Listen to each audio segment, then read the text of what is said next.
This is the visualization that I chose to remake for the visualization makeover presentation. I found this visualization on the Oregon Office of Economic Analysis website, which is a subsidiary of the Oregon state government website. This information is a little bit on the old side. The article here talks about the GDP, or gross domestic products, around the world during the recession that hit the United States and many other countries between about 2008 and 2010. The purpose of the article is to help people, most likely people that live in Oregon, to understand how the recession hit in other countries, and the article also draws some conclusions about types of imports and exports that helped countries to rebound more quickly than others.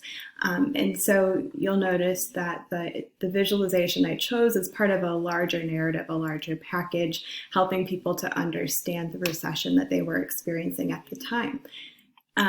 The website doesn't make overly clear where the actual data for this visualization comes from. However, after doing a little bit of investigating, I did notice that this chart located right beneath the visualization does include information saying that the data was published by the International Monetary Fund. That's where the data, at least for this chart, came from.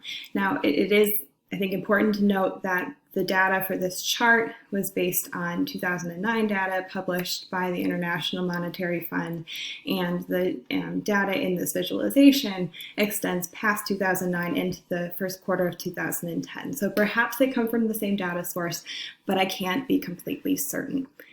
Now, when I first looked at this visualization, a couple of things caught my eye that I wasn't such a big fan of.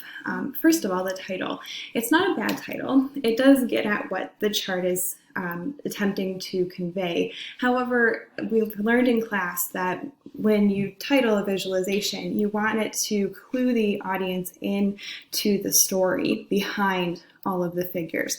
And so while the article elaborates about different types of economic resources that helped countries to bounce back more quickly, the title of the chart doesn't hint at that at all. I also was a little overwhelmed visually when I looked at all of the lines.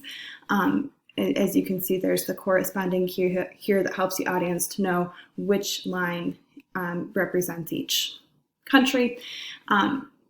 The inconsistency in line weight was one thing that caught my eye. Also, line pattern.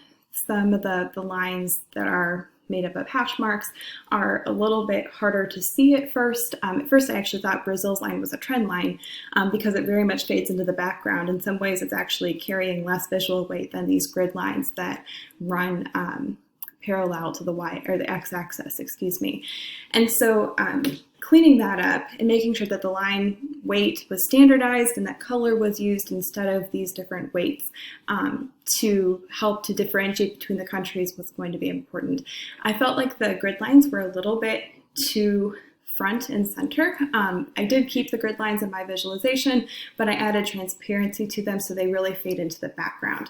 I also thought that these markers were fairly interesting in the original visualization. I understand why they chose to put them in because it makes it easier for the viewer to see where each of these lines hits at the respective quarters. However, the chart designers were inconsistent with when they chose to do this. You'll notice that Brazil doesn't have any marker lines, but say Canada does. So cleaning that up, making sure that there's a uniform approach, not treating different pieces of data differently unless the point of the chart is to do so, I think was important to the final presentation of my made-over visualization. So speaking of my visualization, here it is. You can see that I have fleshed out the title a bit. So now it gives a little bit more of a context as to what the audience is looking at. These are comparisons from 2008 until 2010.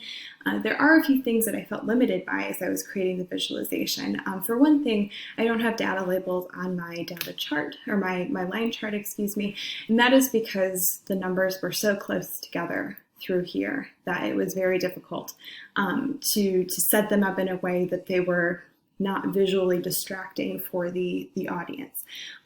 It is set, however, that you can scroll over each of these data points and it will actually tell you what they are. So it's not interactive in a true sense, but it does give you some sense of what you're looking at if you have the visualization in Excel. You'll notice that the lines are all the same weight and that color is used to differentiate between each one. I took the label marker along the y-axis and I turned it from being vertical to horizontal because that's easier to read. You'll notice that the spacing has otherwise stayed the same, but the marks are also gone. And so that's my visualization, and hopefully you also see it as an improvement.